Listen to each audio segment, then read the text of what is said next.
My brief is actually to sort of broaden this a little bit and talk across the industry about some of the challenges we have. So as we think about going forward, of course, the subjects we've been talking about, responsibility in the advertising industry, I want to throw in some of the challenges we have. Because I believe that now is never been a better time to make this industry really fabulous.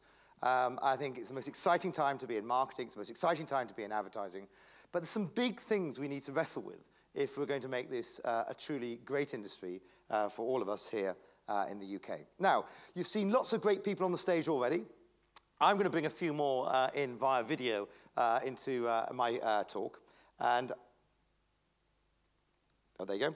I'm going to bring in these three. So I'm going to bring in an advertiser. So this is the CEO of Ben & Jerry's globally.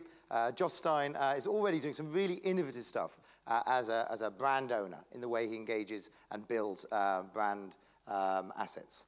Then in the middle, I've got John Hegarty. I mean, he's a perfect example of someone who's bridged being brilliant in the traditional world right the way through to the digital world right now. And then last but not least, I thought someone from the media owner, and what better than Vice? And this is Eddie Moretti, and he's the worldwide creative director for Vice. And I'm going to bring them in to illustrate some of the points that I've got. But what I'd like to talk about is about three things. In fact, I've been talking across the industry for some time, trying to understand how we get this industry to be better than it is. And you all work in this industry, you know it's really tough right now. We've been through huge amounts of change, and it's quite murky and difficult to operate efficiently. In fact, aside to talking to Greenpeace and Save the Children Oxfam last week, I also took the opportunity to speak to Morris Levy and Martin Sol, etc. And I'm building this sort of case about what are the big things as an industry we need to get our mind around. I've got a list of about 10 right now, but do not fear, I know lunch is ahead of us. I'm going to touch on three, but hopefully get your appetite going for your mind, as indeed the appetite for food is going at the same time. And the three of these, one is about our business model, our advertising and business model, and making it fit for the future, fit for purpose. Another is a theme that you've heard earlier, is about the importance of talent and capabilities. And last but not least, about measurement.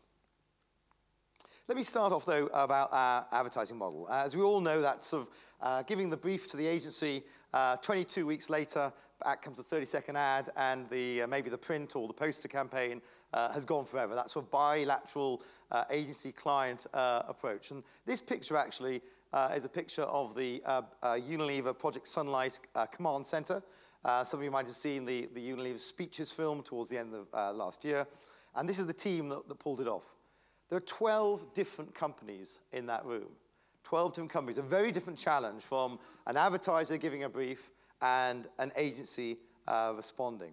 And I think that's changed very much the relationship between advertiser and agency. We're going to have to think a lot differently about how we all engage to make sure we have a coherent brand. And that sort of advertising agency is something that we're all rethinking as we speak right now. So I'd like to introduce my first Josh Stein video, and he's going to explain a little bit how do they do it at Ben & Jerry's. Video, please. We no longer outsource our work to agencies or media partners. We really insource agencies to be an integral part of our brand story, our brand communication and storytelling. We see ourselves as publishers, not marketeers, and we see our agencies more as journalists and part of the editorial team than as an external party that is sort of, working to a brief and coming back with an answer. I mean, to give you some sort of qualifications, Ben & Jerry's is an incredibly successful brand around the world. If you go on Instagram, if there's any brand that owns Instagram, it's Ben & Jerry's. And what he was talking about is the orchestration. But before I do, let me just talk a little bit about integration. Because I think that's a huge challenge we have right now. Those 12 people are all trying to do the best they could, whether it be mobile or social or whatever, for their particular expertise. And that in itself starts pulling the brand apart. It starts fragmenting the brand. I think a big challenge for our agencies, our advertising agencies, is integration. Now, we can certainly see it in the holding companies. They've gone around and bought lots of different parts of the jigsaw. But they're not putting them together. I mean, they don't even put them in the same building. In fact, they often compete against each other. And I think one of the first challenges for the advertising agency industry as such is this integration. And if we don't integrate, we're going to fragment our brands further. But we're never going to integrate back to the good old days if there ever was such a thing.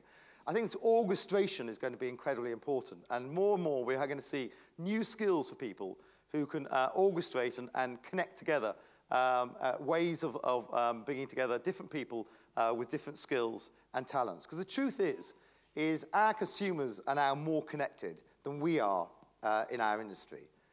Indeed, I could argue that our consumers are taking this on and having new relationships with the brands. We talk about the difficulty between agencies and clients and media.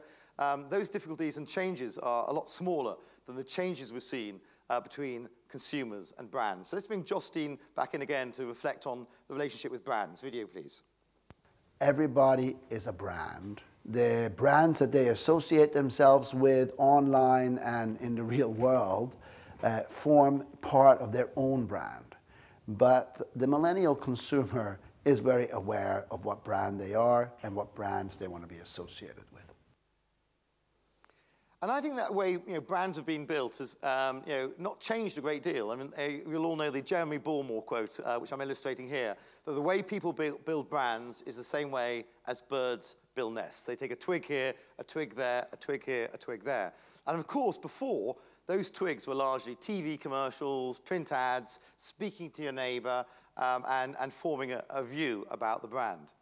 Now, there are a lot more twigs out there. As you know, the whole plethora of media that consumers can take their point of view about how to build a brand. But the thing that we own so brilliantly, as we mentioned before, as UK, was being really brilliant at advertising and building these brands. And if you go back to the 50s and the 60s, you know yourself, it was London, it was actually Soho, it was Madison Avenue, and between the US and the UK, they basically led the whole advertising world on building brands. And even to this day, we, for the last 2 years, Unilever, we've won more awards than any other company in Cannes for the last 2 years. We've won more awards than any other company in the Effies for the last 2 years. And when I ran through where were the source of those ideas and ads, etc., the UK just dominated, absolutely dominated. Even ads that we were producing in India start coming out of here, for example. But my question to all of us is we can't obviously rest on our laurels. And where are we in building a superpower house here in the UK for digital? And I think in some ways we can get seduced that we are doing a great job. I mean, we can say at the end of the day, as far as Europe's concerned, we're the app capital of Europe. A fifth of the apps are done here in the UK. And indeed, we've made some great initiatives to start wrestling with this thought. I think Tech City, the idea of we need to nourish the startups, make sure they don't fail and there's a place for them to grow, or what can we do with the entrepreneurs around regulations and policies? And actually, I'd like to have our politicians back to have a go on that, because I think we've made a start, but I think we've got an awful long way to go. Or thirdly, inspiring the next generation. I think it's probably the biggest challenge. And people in schools, to inspire them to come into digital and be a part of the future. Because unfortunately, our teachers are the lost generation. They are the absolute age where they aren't digital natives, and nor are they parents of 19, 20, 21-year-olds like my generation who have been forced into it if you want to engage with your children. And this is a 30 to 45 sort of gap where people are literally the lost generation, they'll never be there again, who don't really live, breathe, and resonate in this industry. So that's a real challenge in itself. But where I think we're really missing, and where I think we need to join up, is much more, is the role of advertisers and the advertising agencies. Because actually, at the end of the day, the startups, the entrepreneurs, they follow the money. And if you go into any of these rooms, the vast majority of these digital companies are all financed by advertising. And you've got to make the advertisers be very much focused, and this be a hub for advertisers and advertising agencies for Europe and beyond. And if I compare and contrast what's going on right now in Singapore to the way the UK government is taking this on, there is no comparison. So last year in Singapore, I met with Prime Minister Lee and the Economic Development Board. They're investing in Unilever, building a digital hub in Singapore, as they say, for Asia and the world. But so let's start off with Asia. They're going out of the way to attract talent and help us build that in a way that the UK doesn't even imagine to. I mean, it's surprising. At the end of the day, I'm the Chief Marketing Officer of Unilever, second largest advertiser in the world, the largest advertiser in the world outside the US, and the engagement on saying how do we build the digital hub in the UK is next to nothing. And I think we're missing a trick. And I think collectively, Advertising Association and beyond, we've got to stop thinking that the digital economy is all about sort of a Facebook, a Google, or a startup. It's about all of us. It's about all of us. I could even argue that the big advertisers have a unique perspective. So Eileen is obviously an expert in this area and will give you tremendous insight about Google. As indeed with someone on Facebook. What I had the opportunity to do, and all of you advertisers who work across, is since the start of this year, it's only been, whatever, 3 weeks, the start of this year, I've met with Sheryl Sandberg from Facebook, I've met with Omid, the new Nikesh Arora from Google, I've met with Dick Costello, the CEO of Twitter, Mark Benioff, the CEO of Salesforce. And I'm not just doing this to name drop. I'm doing this because at the end of the day, these are the people who are shaping it. And what advertisers can do, and I'd argue advertising agencies can do, is see across the industry to say where we are and where we need to go. And we really need to step up. We shouldn't let that wonderful heritage of being the absolute leaders, along with Madison Avenue, in the creative advertising world, and let this digital world pass us by. Because I guarantee you there's a lot more ambitious people in Singapore who want to make sure it happens there and not here. And it's a big, big challenge for us, and one we need to take seriously. So let's move on to talents and capabilities. It's been referred to a little bit before, but at the end of the day, you need great people, and you need great people with great talents. 3 weeks ago, I was in a Consumer Electronics Show in Vegas, and if you haven't been there, for seeing the future, there can be nothing better. There's 2 million square feet of exhibition space, 10,000 launches in just a week. And lots of things. I'm not going to talk to you about where the world's going in technology. We all know this left to right journey that we're on right now. Mobile everywhere. We talked all about mobile off the desktop. Wearables, and I hope you're all getting into wearables. I have mine, there we go, on my arm. And the idea, very simply, is we're moving to ultimately a place where the Internet of Things, and we'll have ultimately tech in our bodies. And as Shelley Palmer says, this will become species changing. We'll actually have bits of tech in our bodies, and we'll actually change as a species. But technology in itself is just a thing. I think, as you heard earlier from Mother, it's about the ideas that are really important, and that's what this industry is about. We're the kings of the ideas. So let's hear one of the idea kings. Let's hear from John Hegarty. Technology does not touch people. It communicates with people. Ideas touch people, and that's what we want to see more of. So I think we have to get that balance right. I think we have to respect the value that creativity can bring to a business, and I think we have to respect how it should be rewarded. And I feel that I sense that that's been lost, and I think the work shows it. Sorry, just caught me having a slurp. And it's getting those great people in to create those great ideas, which is a huge challenge. And if you can't get the great people in, you're not going to create great work. And I think this is a sobering chart. This is from LinkedIn, and these are the most in-demand companies in the world right now. And you won't be surprised, Google's right up there at the top, and Apple, etc. And then you've got Microsoft and Facebook and Amazon, and a soap and soup company sneaked in.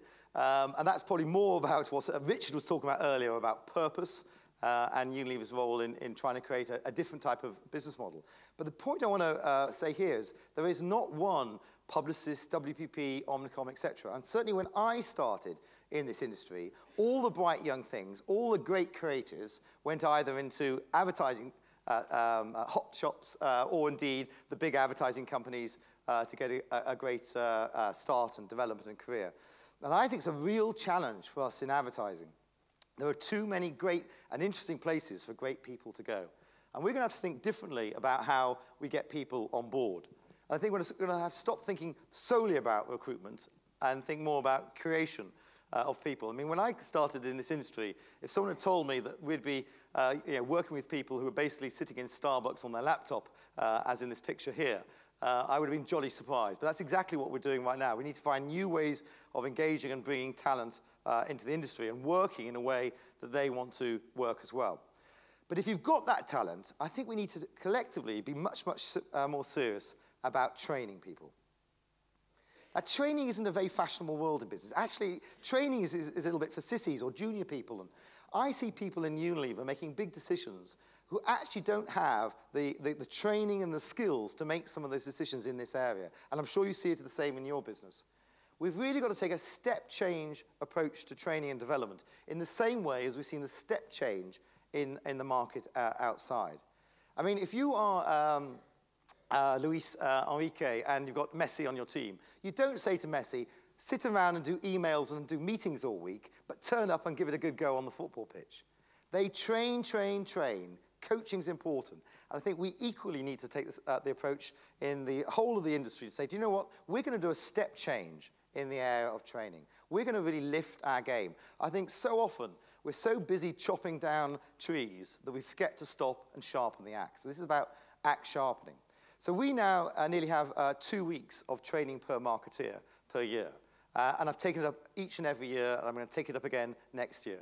This is something that we as an industry, if we do it in the UK, we will develop the best members of the digital football team for the world, but only if we take that seriously. So my last one, measurement. Now this is one I'm passionate about, and it should be an easy one in some ways in a digital world, but as you know so well, it's quite a challenging one. This is an ad, a print ad for Dove that was last year here in the UK. Well, of course, that's 50% of the print ad for Dove. That's the rest of it. And I certainly wouldn't want not the whole ad to be seen for Dove. But isn't it extraordinary?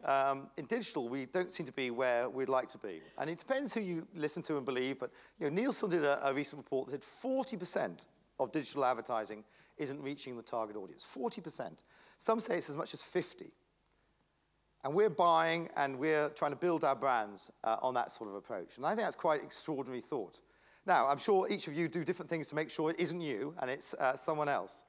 But I think we've got to get our mind around this whole challenge in this industry about making advertising really clear that it needs to be seen by everyone. Now, the industry's talking about they want to make it 90%. And 90% is the target we should go for.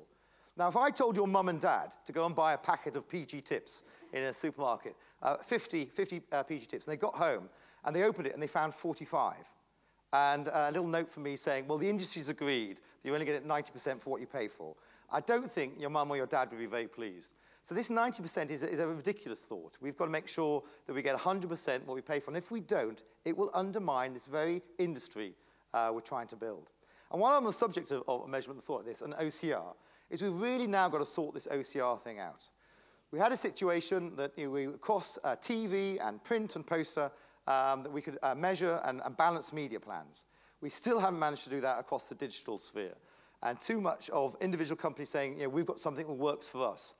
And that can't be so. We need to get something that works for the industry, that's third-party verified, and if not, a lot of trust that's currently right now for the digital advertising industry will start evaporating. And one more thought, moving on away from measurement into viewability, is what I basically call fraud. And this is a good subject of bots. I don't know if you know about robots on the internet. There are more bots on the internet than there are people. 56% of traffic on the internet are bots. There are good bots and there are bad bots. And if you look at sites, on sites, 29% of the traffic are bad bots, malicious bots, which is 2% more than good bots. And basically, these are faking the numbers that we all pay for.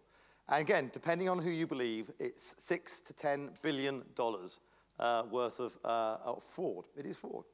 And I think we've got to get our mind around that. We don't want to get in situations where, as an industry, we start undermining what digital advertising is and what we all get for our money. And collectively, we can sort this out, but we need to really engage on this agenda and make sure we drive it through to the natural conclusion and make sure that everyone gets what they pay for. Because what we're really interested in is none of that stuff. What we're really interested in is the very people we serve. Well, I serve, I mean, as in, if I pay for a UK eyeball, I don't want a French one, but absolutely what we serve. And this is about how do we start not worrying about measurement but, of numerical stuff, but measurement of attitudes, of emotions. Because what digital can give is a one-to-one rich experience like we can get nowhere else in the world. And that's what we should be really worrying about. We should be moving the debate on to saying, how do we capture that level of engagement that consumers can now have with our brands thanks to the wonderful digital world? So let's hear from Eddie Moretti from Vice about ROI. Video, please. Traditional ROI analysis, measurement, and traditional media buying. I think, there's like, it's great that the industry is embracing content and storytelling is working well. On the other hand, and it's great that they are focusing on engagement. On the other hand, like there's not like a simple set of tools to measure engagement. Because ultimately, even the metrics that exist now are, they're pretty, they're still, numerical. They don't get to emotional engagement. I don't know when that leap will be made. I've heard agencies talking about trying to quantify how happy someone felt watching a piece of brand communication, and I think there are probably experiments in getting there, and I think that should be a good thing. It's a little scary to imagine, but definitely there has to be some new model around how agencies, media buyers buy media, how they plan that, how they buy it, and then how they measure its success. Everything that we've done, I think, has always included some kind of custom ROI, measurement solution. And I think that's what needs to happen. And indeed, that's where I'd like to get to, is to move away from the good bots and the bad bots story and get on to how do we create new ways of building not brand preference, but brand love. How do we use this fantastic world of advertising to engage people on a one-to-one basis and continue to build the brilliant brands that we've all been part of building over the years? Because I'll finish as I started. I think this has never been a better time to be in advertising. It's incredibly exciting. But I do think we've got some work cut out for us. I do think we've got some work cut out for us in our business model and making sure that that is fit for the future. I do think we've got some work cut out for us about how we attract talent, how we develop a talent, and how we make sure that we are brilliant in everything we do in digital and beyond. And last but not least, I do think we need to clean up where we are currently in digital advertising right now, so everyone with confidence can continue and invest and grow, not just the industry, but serve all the people that we serve on a daily basis with our brands. Thank you.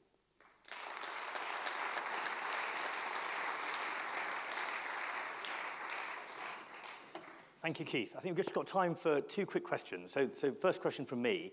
In this world that you've described and talked about from a kind of global perspective, lots of change happening. We've obviously been talking earlier on in the day about responsibility. Whose responsibility is it to take responsibility in the world we're now in?